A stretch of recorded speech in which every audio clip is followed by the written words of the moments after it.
When a plucky group of Minnesota business leaders came together in 1976, forming an association dedicated to corporate advancement and community philanthropy and engagement, they were probably too preoccupied congratulating our state's own Walter Mondale on his vice presidency and cheering Coach Herb Brooks as the Golden Gophers win the NCAA hockey championship.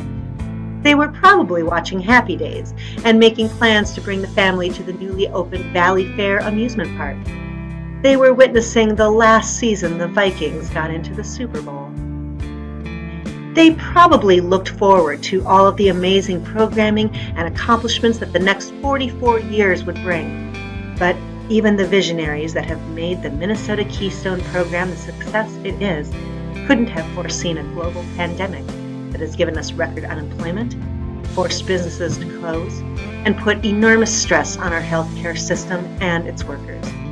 They couldn't have foreseen the tragedy of the murder of George Floyd and the extreme social unrest in the aftermath.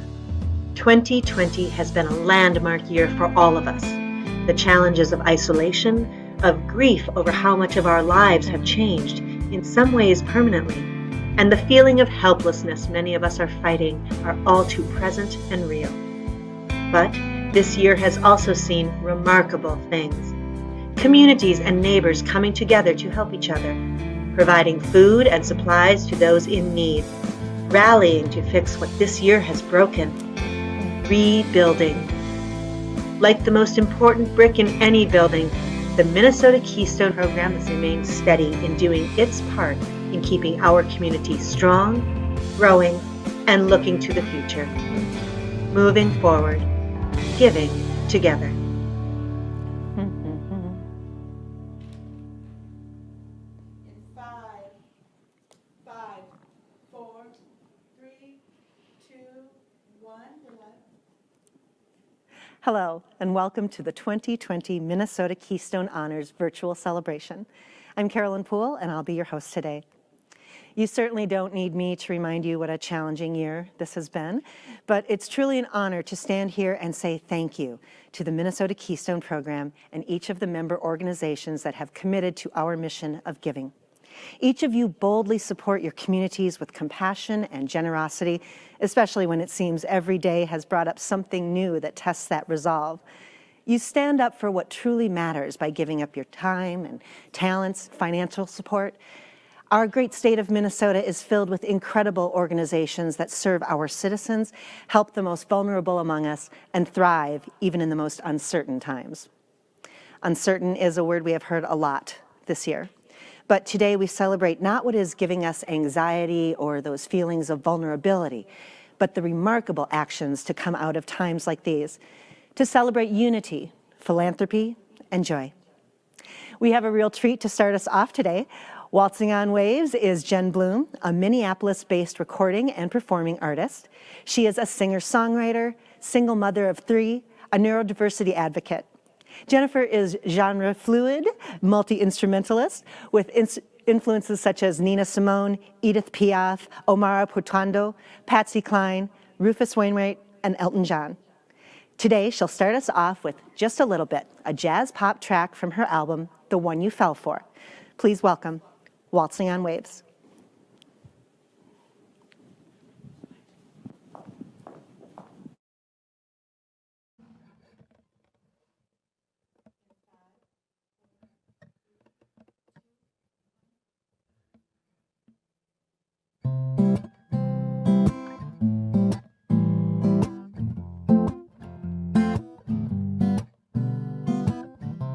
Just a little bit, just a little bit, just a little bit more of you and me, and we fall in love.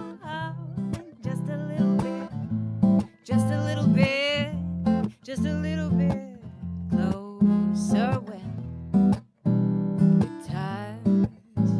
Oh, it means so much.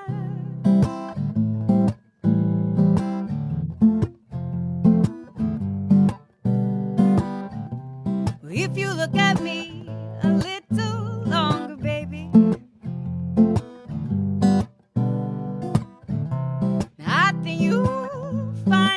when you fell for so many years ago. Now I'm not your girl, but I'm your woman. And hard times have come, but I'm still willing to fall back in love with you.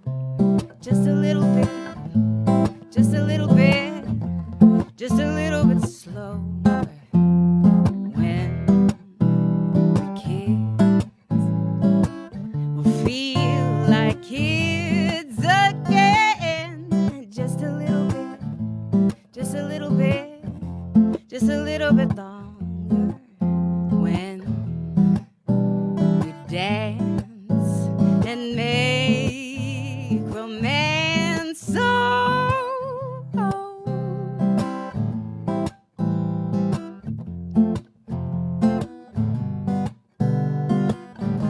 If you take my hand, I will follow, darling. Please understand, you're the one I'm wanting,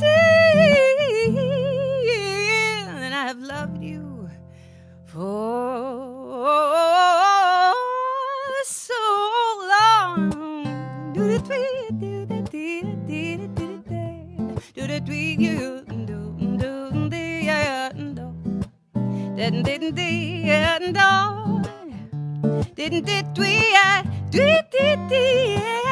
Just a little bit, just a little bit, just a little bit, oh,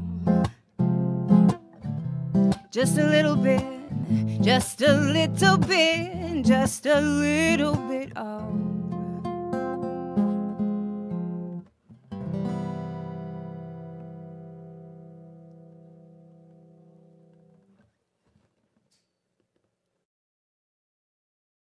I'm Judy Walker, co-founder of So Good Goods.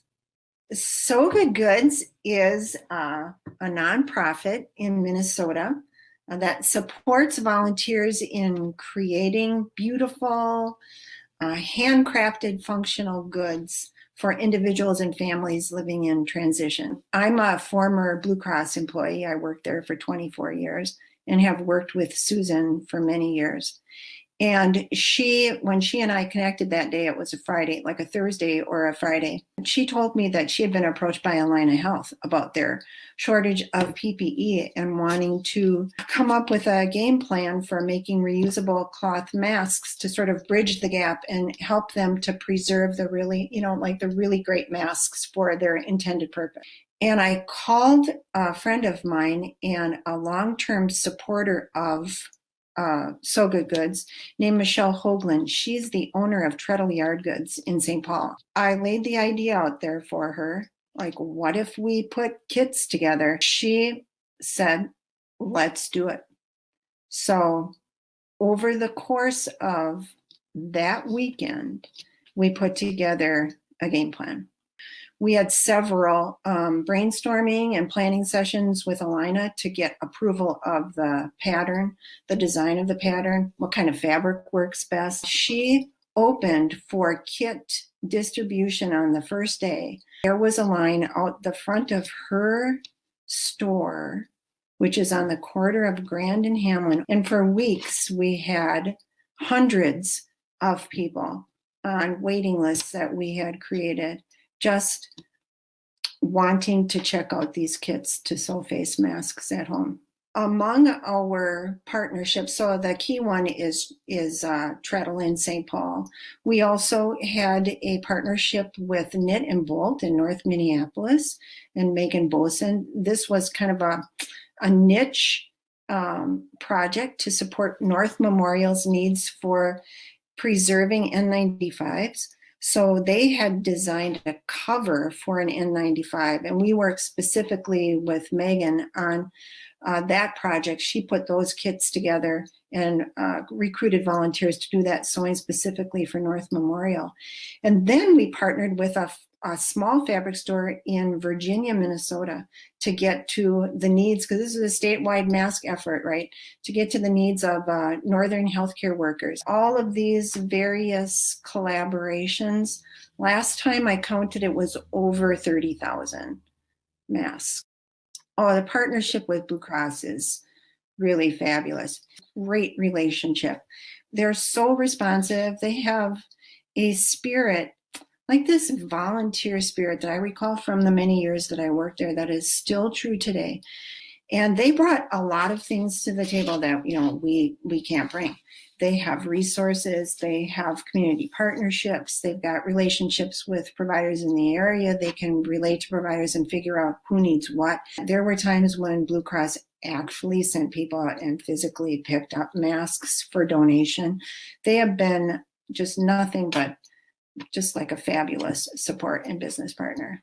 What did we learn, or what does it all mean, or what did it demonstrate? And for me, it demonstrated a lot about the power of people to do good things when they work collectively and collaboratively. Other thing that I witnessed firsthand and still witness is the compassion that people have to, do something good for other people, especially when it's a difficult time and you can't express your gratitude, your thanks, your appreciation in normal ways.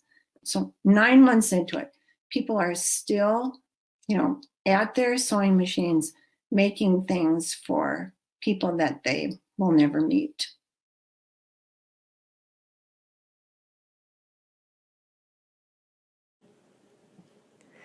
I want to thank Jennifer for that gorgeous performance. You'll hear her again near the end of the program. And you just saw the first of many of the stories of resiliency, resourcefulness, and giving that we'll be highlighting throughout our program. There's stories like Custom Alarm, whose employees volunteer many hours to programs that support our local food banks and highway cleanup efforts, as well as sponsoring National Night Out and the Ronald McDonald House. It's organizations like Stonebridge Capital Advisors that have stayed committed to contributing as much in these stressful days of COVID-19 as they have in the past year, believing it's more important than ever to stay involved with the communities they serve. And let's hear a few more.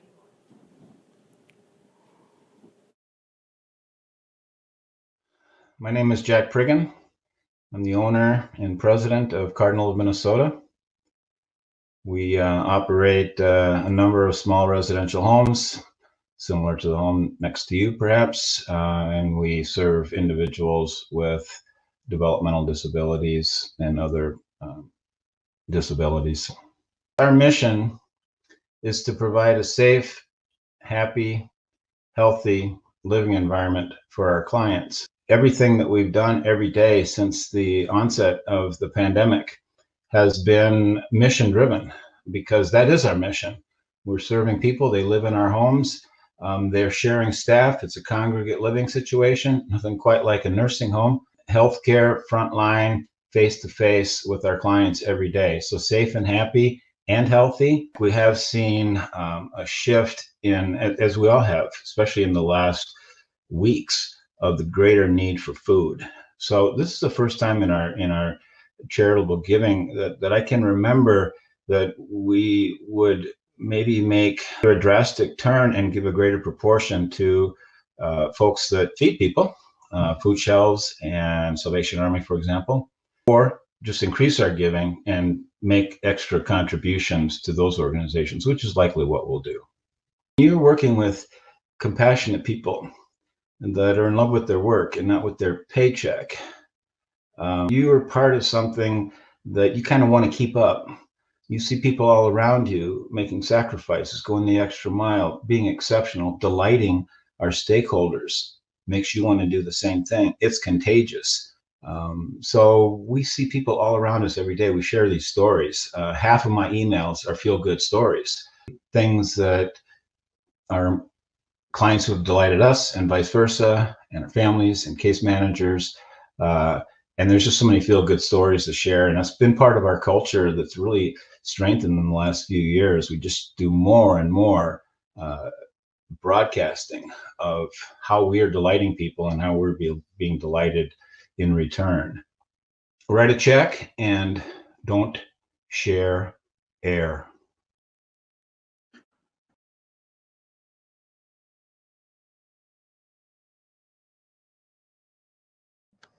My name is John Turnipseed. I'm the Executive Vice President at Urban Ventures Leadership Foundation. Our mission is to end the cycle of generational poverty through education. We boldly state that we will send every kid to college in our 26-block radius. And we also will send any kid that's on a need basis, 50 kids a year will get a college scholarship from us wherever they live in the state of Minnesota. When George Floyd happened, and the pandemic happened, we couldn't do all of our classes. We have large classes. We have sports programs, soccer and basketball teams and volleyball teams, and we became a food shelf. We did a massive food drive. We have 4 gyms and we filled 2 of them up with food. I mean, everything from diapers to toothpaste, serviced our neighborhood for about a month. Say our community really likes us. I can almost say they love us. During the riots, they had knocked 2 holes in our windows. They had broken 2 windows and were getting ready to go in with the gasoline. And our neighbors stopped them, ran rioters off so that they wouldn't burn our building down. That's the relationship that we have in our neighborhood. And we're very proud of it. Next year and beyond, we are so happy to announce that we're starting an early learning center. And the reason we're doing that is because our kids were not kindergarten ready. So we built out this center. I'm actually sitting in it right now. We've put a lot of money into it, and we're going to have our own early learning center. We haven't been able to open it yet. So we're going to make it affordable for, the people in our community. We're going to continue our work with families. We run a support group in Spanish and English, keep families together, to keep families vibrant. So those are the things we're really going to focus on, that education and family. Mentoring is a big thing here, and we will need mentors. We will need tutors to help our kids. So there's many ways people can help us. Just call us or, get online, talk to us.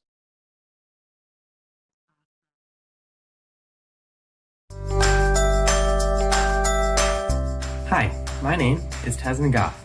I am going to junior year of Apple Valley High School, and I am 17 years old. My business, Skyfluff Cotton Candy, offers a fun, fresh, and custom twist on your favorite treat, cotton candy. Missing cotton candy at the fair this year? We can deliver it to your door. Just go check out my website, skyfluffcottoncandy.com. It's a delightful entertainment idea to change your birthday parties and events into an unforgettable moment. Skyfluff Cotton Candy offers a cotton candy barista service for your in-person events. I've been trained in the art of making cotton candy. Now the taste and smell of fresh cotton candy being made adds a whole new aspect to your run-of-the-mill party. That was so much fun to watch. The Young Entrepreneurs Academy, or YEA, Yay, is just one of the Minneapolis Chamber Development Foundation's programs. Programs like Bloomington Future Leaders, the Minnesota Keystone Program, Leadership Twin Cities, Emerging Leaders, and Elevate Futures drive key strategies to attract, develop, and retain a dynamic workforce. Foundation initiatives develop civic leaders, encourage corporate philanthropy, and generate solutions to meet regional talent needs. To learn more, visit theminneapolischamber.com. That's MPLSchamber.com. Now it's my pleasure to welcome Jonathan Weinhagen, President and CEO of the Minneapolis Regional Chamber.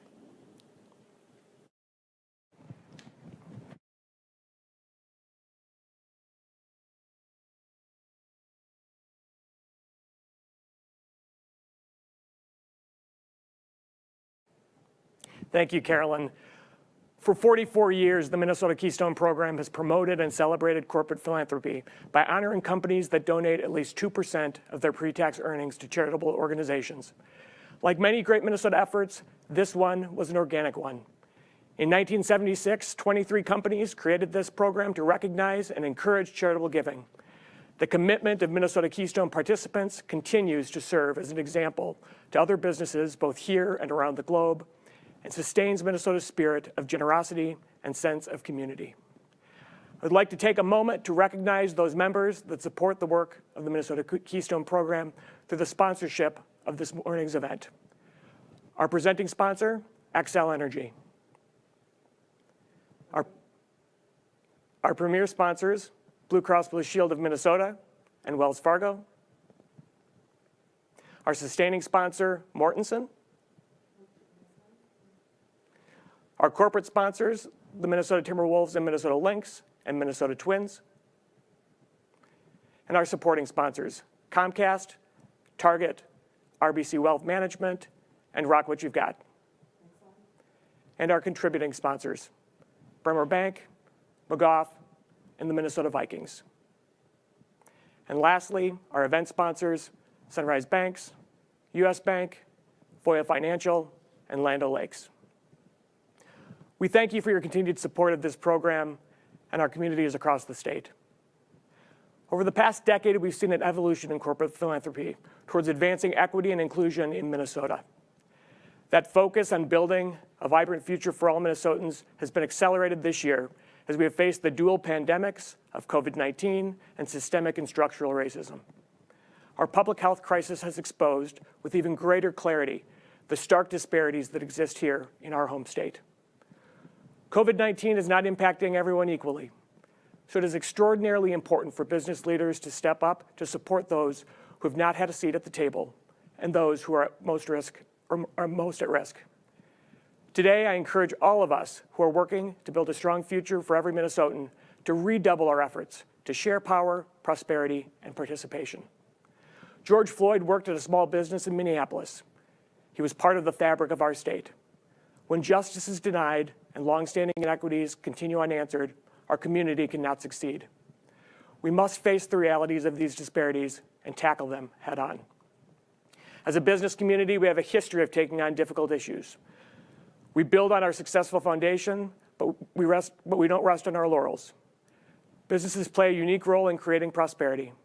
Competition is healthy and good, but we also need to come together to support the people who live and work here. Our state and region are the best place in the country to develop strong businesses. Our track record of success and ability to punch above our weight shows that that's true. The existence of the Minnesota Keystone program models the need for companies to give back to their communities. This is a tradition we hold strongly, and now it is more important than ever. I want to thank you for your continued support and for making a commitment to sharing your resources and time.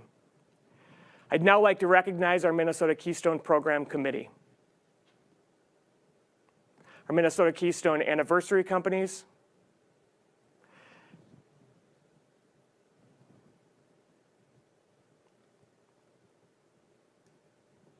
and welcome our new participants to the program this year.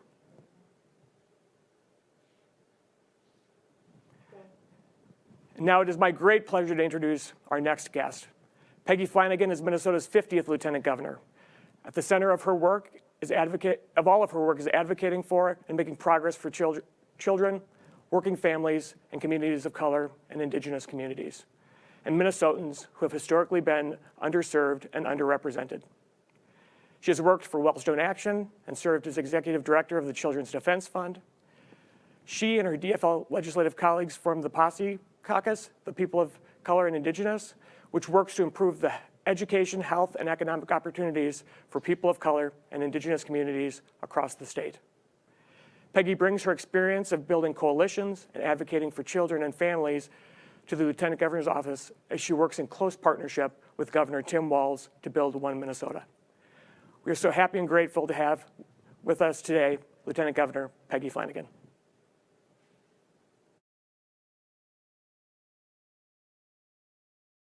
Hi, everyone. I'm really grateful to be here virtually with all of you.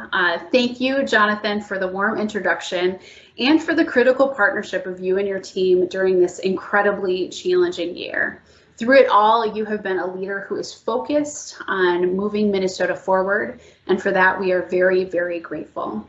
And thank you to everyone in attendance. This year has been challenging, has been difficult. all the things across our professional and personal lives. Minnesotans from all walks of life have had to step up, and all of you in your roles in corporate philanthropy have had to do the same. I see you, and I am so grateful that you have stepped up as Minnesotans for us all to pull together. There's no doubting that the impact that this pandemic is having on our state economy is difficult. We're especially having on small businesses and some of the most underserved in our society, like low-wage workers. As an administration, we have targeted our efforts to those communities most directly impacted by this crisis, from housing assistance to supporting food banks and grants to small businesses, childcare. We've been putting together a targeted response. Right now, we are in negotiations with the legislature to pass a business and worker relief program to help bridge the gap until the federal government arrives with relief. I know many of you in your corporate philanthropy are targeting these same resources, the resources many Minnesotans are relying on right now to keep food on the table and a roof over their head. It is so important as we are in some of the darkest times of the COVID-19 winter that these efforts continue. We are tough and resilient folks here in the north in Minnesota, but sometimes people need a little bit of help. This is one of the moments when we can reach out that hand to Minnesotans in need. I know what it's like to need this help. Growing up, my family relied on the Supplemental Nutrition Assistance Program, or SNAP, which back in the day we called food stamps, and support from the Minnesota Investment Program kept food on our table. But I'm here today because of these resources, not despite them.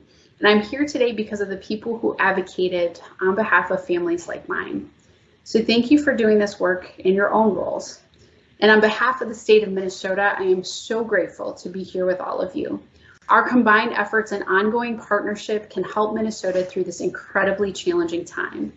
Please know that there is light at the end of this tunnel. We are in the midst of vaccine planning right now, and hope is on the horizon. I want to close with gratitude. Thank you to Jonathan and your entire team. Thank you for having me with you virtually today. And to everyone who tuned in, Chimigwich, big thanks for everything you have done and everything we will do together. We will get through this. Thank you.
of the original 23 founding companies, RBC Wealth Management has nurtured a culture of giving and philanthropy that has spanned decades.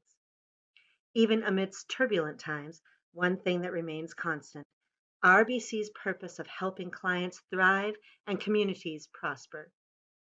To support vulnerable populations and communities during the COVID-19 pandemic, RBC Wealth Management committed $500,000 to the United Way's COVID-19 Community Response and Recovery Fund.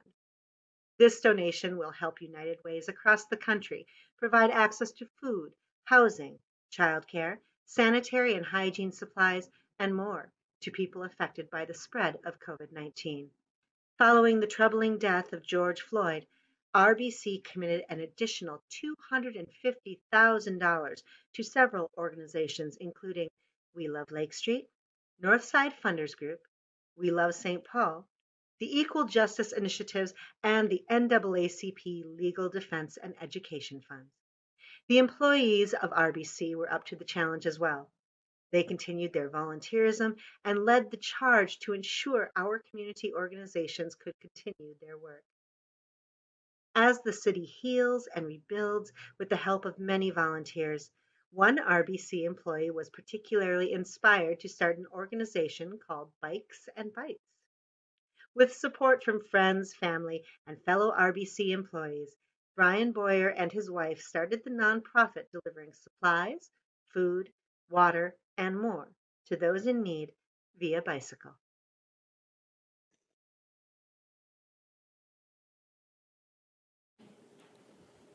I'd like to thank the Lieutenant Governor. We have heard so many moving and uplifting stories today. Right now, I'd like to give a couple of shout outs to Bywater Business Solutions, working around the clock to support many community organizations, including chambers, and especially working toward ending racism and reducing racial disparities. And Barnes and Thornburg. After the killing of George Floyd, many of their attorneys devoted substantial time to pro bono work for the communities affected after the social unrest this summer, including work for the Advocates for Human Rights and Render Free. And we have more coming up, celebrating the 2020 Minnesota Keystone program and this year's theme, Moving Forward, Giving Together. Hi, everyone. My name is Melissa Olson, and I am the Director of Partnerships and Operations for McGizzy Communications located in Minneapolis. Our vision is that American Indian youth are acknowledged and honored for their sacred gifts and their boundless potential, which they share as leaders with their communities and nations. So what McGizzy Communications sets out to do is to provide a strong circle of support that nurtures the educational, social, economic, and cultural development of American Indian youth. Some of you will know that McGizzy Communications lost its building in Minneapolis in late May due to the civil unrest that occurred here in Minneapolis. Our building was formerly located at 3017 27th Avenue South. We lost our building in its entirety in the midst of the pandemic. So this year has been a struggle on both those fronts, both in terms of delivering programming in keeping with the restrictions of the pandemic and losing our physical space. If I can speak for the organization as a whole, we are most proud of the fact that after the fire, within, I would say, about a month and a half, McGizzy was able to deliver summer programming for small cohorts of youth. And that's been really important because it allowed us the opportunity to regroup and really deliver programming at a time when we needed to bring focus to what we were doing as an organization. The communities here in Minneapolis and around Minnesota have been incredibly supportive. Our friends from a beloved children's TV show called Mystery Science Theater 3000, they held a fundraiser for us, which was amazing, something we never thought would happen. But their founder, as it turns out, was from St. Paul and wanted to give back to this community and worked with us to contribute to our rebuild.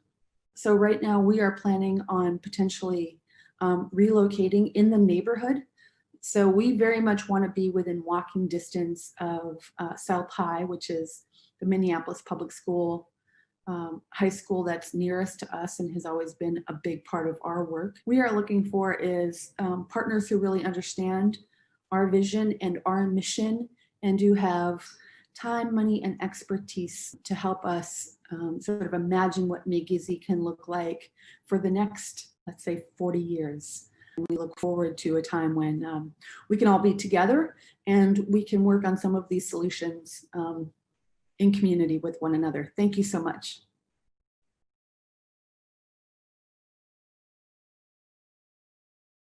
My name is Rhonda Otteson, and I'm Executive Director of the Minnesota Coalition for the Homeless. Our mission is to generate policies, community support, and local resources for housing and services to end homelessness in Minnesota. Homelessness exists all across the state. It exists in metro region, it's in the suburbs, it's all across greater Minnesota.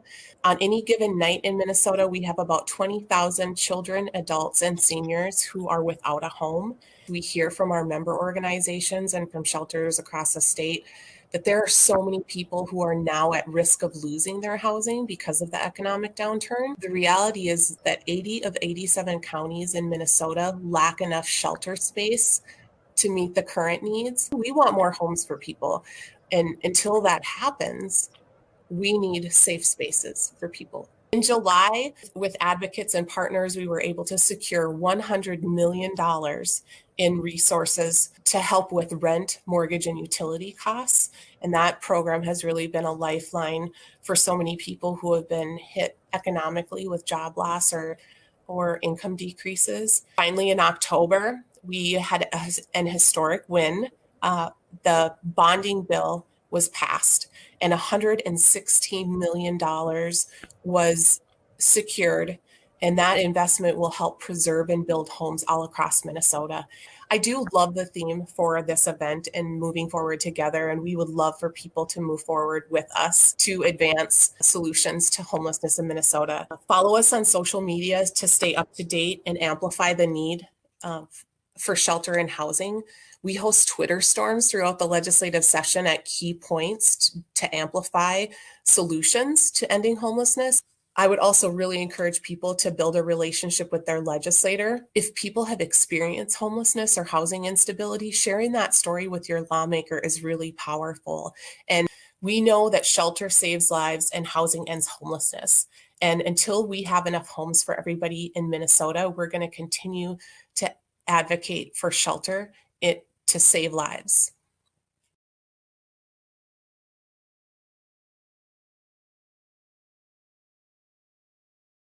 My name is Michelle Horowitz. I'm one of the founders of Appetite for Change.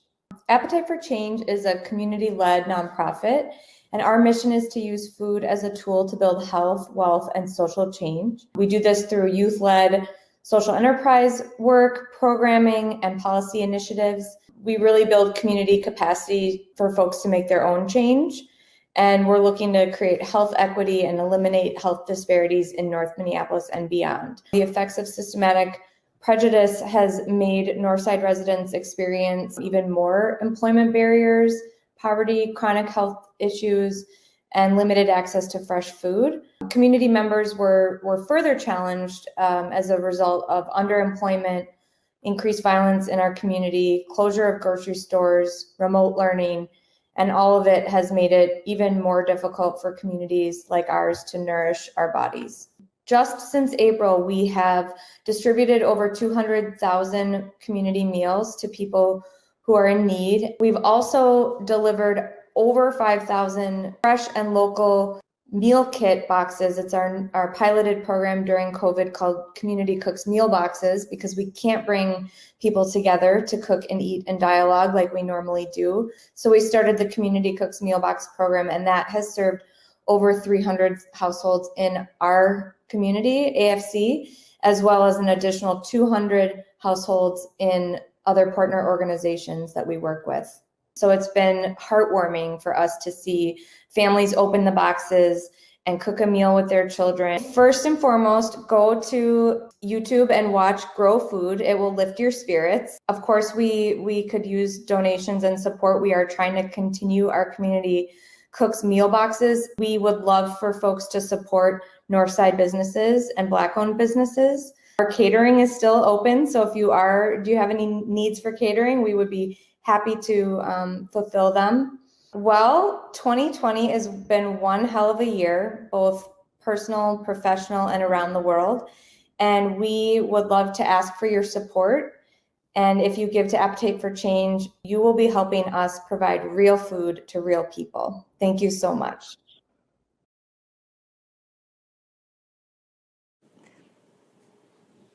We received more than 24 stories from our Keystone members and from nonprofit and community organizations throughout Minnesota, enough to have filled several hours of programming. And the impact of our Keystone members' giving cannot be relegated to a single year. Over these last 44 years, hundreds of our members have shown the world what can happen when we band together. Like Bremer Bank, whose partnership in 2017 with Twin Cities Habitat for Humanity launched a home buying program that has transformed how Habitat serves its communities, doubled Habitat's impact, and today serves as a worldwide model for Habitat affiliates. Called the Home Loan Impact Fund, the program works based on a commitment from Bremer to purchase 500 below-market Habitat mortgages over the course of 4 years. The below-market interest rate provided by Bremer helps to subsidize the affordability gap and more than doubles the number of local families who can partner with Habitat for Humanity on affordable home ownership. It is the largest single bank partnership for any Habitat affiliate in its history. 3 years into the program, Bremer has purchased 317 loans, totaling approximately $55 million. Or Comcast, who for nearly a decade has been working hard to address the issue of digital equity through its Internet Essentials program, which has grown to become the nation's largest and most successful broadband adoption effort. In that time, they have connected more than 8 million low-income families, including more than 172,000 Minnesotans, to broadband internet at home for just $10 a month, most for the very first time. And when all of a sudden thousands of us, especially our children, were stuck at home and in need of online school instruction, they rallied like never before to increase the speed of service and provide service for free, while creating lift zones to support safe spaces for children to learn when they aren't able to be in school. It's my pleasure now to introduce Ravi Norman, Chair of the Minneapolis Regional Chamber Board of Directors.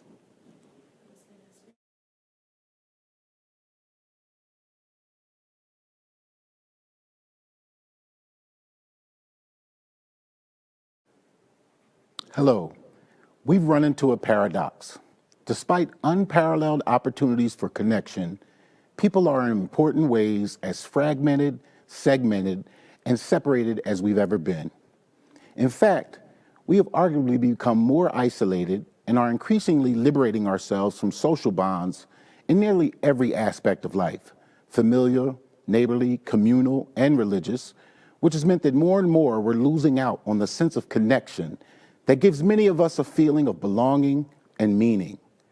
This loss of community has serious implications, including an erosion of social capital that is weakening some of our oldest civic organizations, like churches, political parties, and community groups of all types. Community is one of those terms that gets tossed around a lot. I've always defined it as when people intentionally behave like they belong together. Yet these days, it can mean so much and also mean nothing at all. Today, it seems that lifestyle enclaves tend to be misunderstood as communities. Whereas a community attempts to be an inclusive whole, celebrating the interdependence of public life and private, and everyone within it, lifestyle is fundamentally segmental and celebrates the narcissism of similarity. While an individual who's part of a community expresses their identity via feelings of belonging and responsibility toward their fellow community members and their well-being, members of a lifestyle enclave express their identity through shared patterns of appearance, consumption, and leisure activities, which often serve to differentiate them from those with other lifestyles. But communities continue to be replaced by lifestyle enclaves, and people continue to spend less time in social settings. Ideological silos have in recent years become more common among liberals and conservatives alike, affecting how and with whom they interact. Meanwhile, social media platforms like Facebook and Twitter and IG tend to create echo chambers that only sharpen these partisan differences and chip away at communities in the broadest sense. It's high time then to interrogate this modern notion of the individual as unencumbered and self-driven, largely removed from all attachments. Challenging this idea doesn't have to lead to a 180. Instead, it could be about striking the right balance between the individual and their community, the single and the whole. This balance, often fueled through the work of intermediary institutions and civic organizations like the Minneapolis Regional Chamber of Commerce and programs like the Minnesota Keystone, are exactly what's needed to create a space through which the private and public come together. It is absolutely critical that we, as an entire community, reverse the fragmentation that has led to segmentation and a separation. We must eradicate the narcissism and self-isolation that can be fueled by anger and self-righteousness, and remember that coordination, collaboration, and common interests must never be forgotten. The call to action of leadership of today is to be able to see both and instead of either or, and give selflessly in an effort to welcome and empower all. That is the beloved community we must continue to strive and work for. It is with that spirit that I'd like to introduce our keynote speaker, Ben Folk. Ben Folk is the chairman of the board and chief executive officer of Xcel Energy. He became president and CEO for the company in 2011 after serving in the role of president and chief operating officer. Ben has provided extraordinary leadership throughout our community and was recently honored as Achieve Minneapolis' 2019 Leadership Award recipient for his advocacy and support of Step Up Youth Employment Program, the Itasca Project Career and College Readiness Task Force, and for Connect's MSP Talent Network. He is active on several industry and community boards, including the Minnesota Business Partnership, which he chairs, and has served as co-chair of the 2017 Greater Twin Cities United Way campaign with his wife, Kathleen. He was named 2018 Executive of the Year by the Minneapolis-St. Paul Business Journal and received the 2018 Distinguished Citizen Award from the Northern Star Council of the Boy Scouts of America. So without further ado, please join me in welcoming Ben Folk.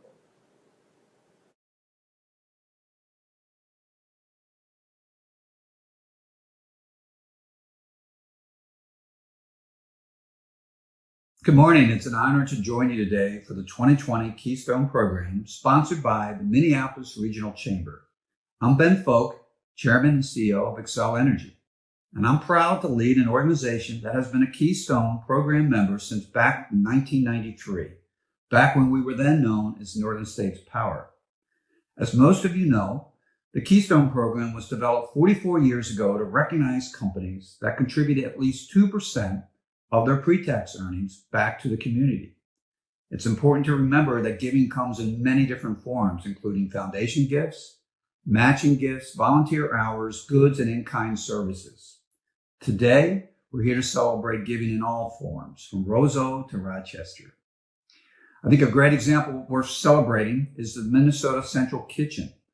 It's an innovative partnership between restaurants, catering companies, and hunger-fighting organizations to tackle hunger and service sector layoffs brought on by this terrible pandemic. This unique concept was sponsored by thousands of individuals and the state's largest foundations, and it's a shining example of the Minnesota business community coming together. We also celebrate the pro bono work like Frederickson's and Byron's Rapid Response Legal Program that began operation following the riots and civil unrest that stemmed from the death of George Floyd. Many of the minority-owned businesses damaged or destroyed did not have a relationship to a law firm. So through October 2020, Frederickson's attorneys provided more than 160 pro bono hours to give free legal advice to businesses and nonprofit organizations dealing with property damage to their facilities. We also want to celebrate the landscape architectural firm Damon Farber that provided $50,000 of design services at no cost for the memorial to survivors of sexual violence in Boom Island Park. These are just 3 unique examples of Minnesotans giving back to our community, making it a better place to live. This year's Keystone celebration theme, Moving Forward, Giving Together, is so appropriate. 2020 has tested all of us in so many ways. Now, we tend to overuse the word unprecedented, but I think 2020 has earned it. This has been an unprecedented year, and one that most of us have not seen in our lifetime. A global pandemic has taken more than 275,000 American lives and has crippled the economy. Add to that significant racial and political unrest, and I think most of us are eager to flip our calendars to 2021 in a few weeks. To set the stage here locally, it's important to understand our current reality. Unfortunately, a large percentage of Minnesotans are hurting. Unemployment has skyrocketed. Many businesses have shutters, and others, especially in the restaurant or hospitality industry, aren't sure they can make it through the winter. A story in Bloomberg estimates that demand at Minnesota food shelves has increased by a whopping 65% this year. There are many families who have never visited a food shelf in their lives that are now relying on them to get through these tough times. But while it's been an unbelievably challenging year, Minnesota has always been a model for other states in showing how we can come together, the business community and our nonprofit organizations, to solve problems and get things done. And 2020 was no different. I have been so moved to see so many businesses answering the call to respond to the COVID-19 crisis. There are so many examples of companies donating thousands of masks to healthcare workers, food to area food shelves, and dollars to the nonprofits that have seen a significant spike in the demand for their programs and their services. For us at Xcel Energy, we've always recognized the critical role we play in keeping communities safe and functioning. But 2020 brought that reality in much more greater focus. The need for safe, reliable, affordable energy has never been more apparent, powering our hospitals and our healthcare facilities to treat COVID-19 patients, the homes where many of us are now working and where our kids are now schooling, and the businesses that are already challenged to find new ways to serve customers and stay operational. But recognizing the significant impact that this global pandemic would have on all parts of our community and our economy, we also quickly looked for new ways to provide support. Back in March, we moved to stop any service interruptions for residential customers who were unable to pay their bills and waived late fees and other service charges for customers who fell behind on their payments. We also created new programs that offer temporary discounts on electricity bills for our large and small businesses that have been impacted by the pandemic. To help the state's effort to jumpstart the economy, we proposed a roughly $3 billion spending program, largely in clean energy projects, to upgrade older wind farms with the latest technologies and to build large-scale solar farms. Now, moving quickly on these infrastructure projects provides thousands of good-paying construction jobs to stimulate the economy. It also increases the tax base for communities that have lost a lot of sales tax revenue and need to balance their budgets. It also helps our customers save money on their energy bills because the new wind technology is far more cost-effective and efficient than the older technology. We fundamentally believe that it's our responsibility to be a great corporate citizen and to give back to our communities through our dollars, our engagement, and our time. As COVID-19 began to shut down our economy, we made a big decision to do more than ever to support our communities. After selling one of our power plants early in the year, we moved to earmark the entire net profit of the sale, or about $20 million, for corporate giving, including COVID-19 recovery and efforts around racial equity. We are using those dollars across our 8-state footprint to help our communities recover from the pandemic. Some of those dollars are going to our nonprofit partners for distribution to needy clients, while others are supporting innovative concepts, like the grants we're offering in Colorado to help restaurants purchase heating and other equipment that will allow them to keep their businesses open by offering outdoor dining throughout the winter. In addition to these new corporate giving dollars, we're also moved to adjust our foundation giving guidelines to reflect the challenges that nonprofits are facing today. That means that these organizations are now able to use grant dollars from our foundation for general operating needs, which will help sustain them through these difficult times. One of the nonprofits that has a special place in my heart is the Metropolitan Economic Development Association. From my seat on the advisory board, I've seen how this organization has helped provide a path for success for thousands of small businesses owned by people of color. Meta provides so much to help both entrepreneurs and established business owners with resources to move their businesses forward. Whether that's helping them make connections within the business community, helping them secure financing, obtaining minority business enterprise certification, or receiving strategic business consulting, Meta really makes a difference. Another organization supported by our foundation is the Pacer Center. It's an important community resource with a completely different mission. The Bloomington-based nonprofit mission is to improve the quality of life and expand opportunities for children, youth, and young adults with disabilities to help them reach their full potential. Pacer has also established a National Bullying Prevention Center, which does important work, especially to combat the rise of cyberbullying, a growing concern in our society today. A third nonprofit, jointly sponsored by the Minnesota Vikings Foundation and Xcel Energy, is called the Vikings Table, and it entails a mobile food truck that delivers healthy meals and provides nutrition education to Minnesota youth facing food insecurity. This unique mobile food solution provides healthy meals to students who don't have access to school lunches during the summer and other times throughout the year, and we're really happy to be part of it. We've also encouraged our employees to give back to their favorite nonprofits last spring by promoting a campaign to triple employee gifts up to $150,000. That effort provided a $450,000 impact to our communities. I'm proud of how our employees stepped up to help nonprofits that are meaningful to them. Despite the efforts of many business and community leaders, we all know that Minnesota continues to have one of the worst income disparities in the entire country between Black and white populations. It's an economic justice issue that we've struggled to make significant inroads to resolve. But it's also a racial justice issue, and that issue became painfully clear earlier this spring when George Floyd was killed in the streets of Minneapolis. I personally found the video deeply troubling, and I think we all did. Shortly after George Floyd's death, I participated in a video with our employees with Brett Carter, our Chief Customer and Innovation Officer, who's also the highest African-American officer in our company and who's watching this presentation today. We called it a crucial conversation. It was a powerful and emotional educational experience for both of us, and I believe our employees as well. At Xcel Energy, we've had a diversity and inclusion program in place for years, but our efforts have not moved the needle in the way we wanted. So another outcome of the George Floyd tragedy is my commitment now to not only make progress at my company, but for the industry as a whole too. 2 weeks after George Floyd was killed, I began my term as chairman of our National Industry Trade Association, the Edison Electric Institute. The issue of racial equity is so important to me that I made it one of 3 priorities for this year.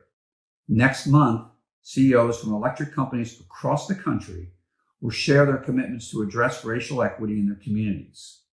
Some of the areas in which we're focused on include ensuring that diversity, equity, and inclusion efforts are driven and fully supported from the top of our companies, starting with the CEO. Focusing on removing barriers to entry by expanding and broadening the pool of diverse candidates. Now, this includes establishing diverse hiring panels and removing names on resumes to eliminate unconscious bias, and establishing stronger community connections through new innovative partnerships, and establishing a host of infrastructure academies and training programs. In Minnesota, we've presented the Public Utilities Commission with a proposal to develop a workforce training program for people in underserved communities. We want to engage them in pursuing energy-related careers because we want our employee population to reflect the population of the communities that we serve. Lastly, a few years ago, I had the honor of co-chairing the Greater Twin Cities United Way campaign with my wife, Kathleen. One of the campaign themes was to make sure that everyone in the community had the opportunity to thrive. Not just some of our neighbors or people who live in certain zip codes, but all of our neighbors. This year, we revamped our United Way campaign due to COVID-19, using primarily virtual events. Our employees really responded, and we exceeded our goal by $500,000. Through all these various efforts, I expect that we can make meaningful progress, not just in Minnesota, but across the entire country. I've touched on economic justice and racial justice, but I want to spend a little time on another aspect of the overall social justice umbrella, and that's environmental justice. Some of you may know that Xcel Energy became the first major energy company in the country to announce a vision to produce 100% carbon-free electricity by 2050, while enhancing reliability and assuring affordability. Now, since we announced that vision in December of 2018, more than 20 of our peers have followed in our footsteps with similar announcements, signaling that the country is ready for this change. And because we're a regulated industry, we need the approval of public utility commissions in our various states to make shifts in our energy portfolio, like the decision to close all of our coal plants in the upper Midwest over the next 10 years. One crucial factor in the clean energy transition is the importance of public policy and making sure that we get that right. And we are working hard to make sure that all of our communities can participate in the clean energy transition. To that end, we proposed a pilot program for low-income residents to help them be able to participate in rooftop solar programs. As we develop our electric vehicle plans and partnerships, we're doing so with a focus on equity, accessibility, and fairness. And that includes working with transit agencies and car-sharing organizations to increase access to the benefits of electric transportation, especially for those in low-income, underserved communities.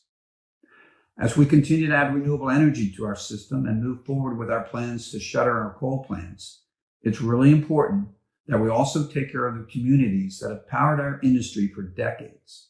A great example is in Becker, where we plan to close 2 units of our large Sherco coal plant, and have also proposed to close the 3rd unit in the coming decade. Because that will mean a significant loss in jobs and tax base, we are working with regulators to approve the construction of a natural gas power plant there in a few years. We're also proposing a large solar facility on site and are working hard to create new economic development incentives to attract new businesses to the Becker Industrial Park. When you add up the components of social justice, racial, economic, and environmental, it's a lot to digest. And no one person, no one company, no one profit can do it alone. I think we can all agree that we have as a society several major challenges to take on in the coming years. So how do we collectively solve them? Well, first, it requires a commitment from the top of our organizations. When I became CEO of Xcel Energy 9 years ago, I quickly found out that initiatives I wanted to advance, like the hiring of military veterans, for example, were initiatives that the entire company would rally behind. The CEO or organizational leader sets the tone, but that certainly doesn't mean you have to generate all of the ideas yourself. In fact, we need to rely on the people in our organizations. But even if we don't develop an idea ourselves, you need to own it and provide needed support in many ways available to us uniquely as leaders. So it's up to business and community leaders to set examples for others to follow, whether those are peer companies in your industry or your nonprofit world. It's also important to communicate and work with like-minded organizations. A great example of that is the partnership between Anderson Corporation Foundation, Securian Financial, U.S. Bank, and Xcel Energy to provide $1 million to help fund the North Star Learning Pods. This is an innovative approach to distance learning for Black and minority students throughout the North Star Network, an initiative of the African American Community Response Team and Summit Academy. The program, conducted in partnership with the YMCA of the North, was designed to help overcome the challenges of distance learning during COVID-19 by providing kindergarten through 8th grade participants with Chromebooks, internet access, and instructions. Tutors are also available for students who need additional help. Now, I'm a big believer, as I'm sure you are, that education is the key to helping overcome racial income disparity. And I believe this program will help students from falling behind during the pandemic. One of the main takeaways this morning that I want to emphasize is that we can't do it alone. To move forward, we need to do so together. And that's going to take innovation, dedication, and commitment to not only to do more, but to find new ways to solve our challenges. COVID-19 has required every business in this state to adapt to the challenges that were unknown or unheard of in 2019. And one of the positive outcomes is that we have proved that we can work differently. We can think differently and develop innovative solutions to challenges that we face. Most of us adapted by embracing technologies to stay connected as we completed work remotely. Several organizations also had to adapt their volunteerism efforts to ensure safety through appropriately distanced events or developing remote volunteer opportunities. Due to the ongoing economic shutdowns and closures as needed in dealing with this terrible pandemic, I know that some businesses won't be able to contribute financially to charities like they have in the past. Well, if that situation presents itself, perhaps there are ways they can contribute through increased volunteerism or in-kind support. And for those organizations that have weathered the storm successfully so far, there are opportunities now to give more at a time when organizations really need our help.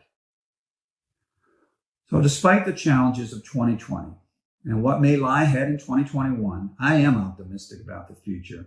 In Minnesota, we're known for our giving spirit, our leadership, and our partnerships with the nonprofit community.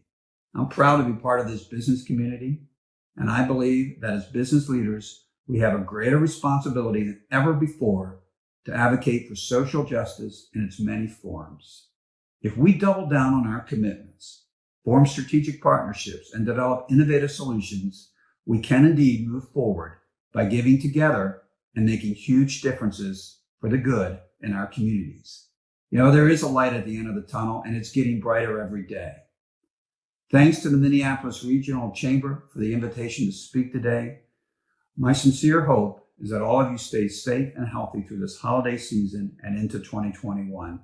Take care and enjoy the rest of the program. And thank you. Thank you to all of our speakers and featured interviewees, our sponsors, and to all of you for being with us today. Congratulations, Minnesota Keystone, on another year of moving forward, giving together. And now, one more time, please welcome Waltzing on Waves with her song, Lots of Time.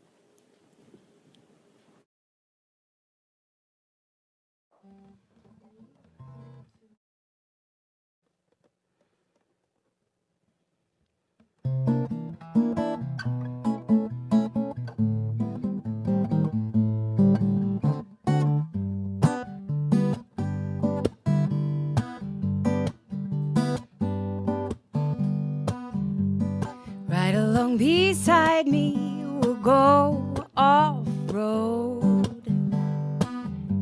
We got a reservation, and we both know we got lots of time.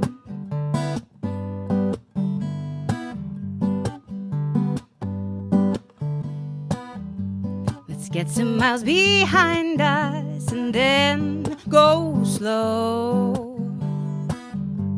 And when the sunrise finds us, we'll just lay low. We've got lots of time, darling, we got lots of time.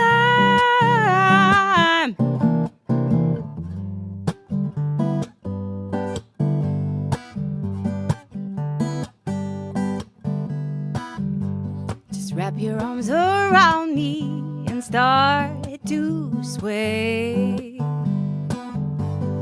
We don't have to hurry, we got all day. We've got lots of time, darling, we can take our time.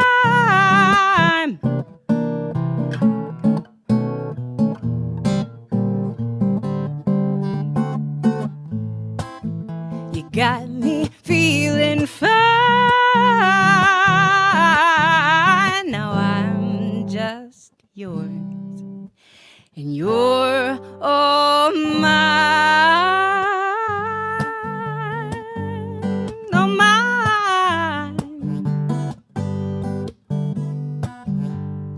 Set the world on silent, come back to bed.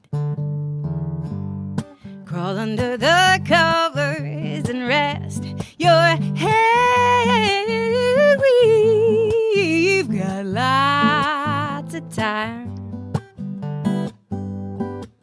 baby, we got lots of time. Darling, we've got lots of time.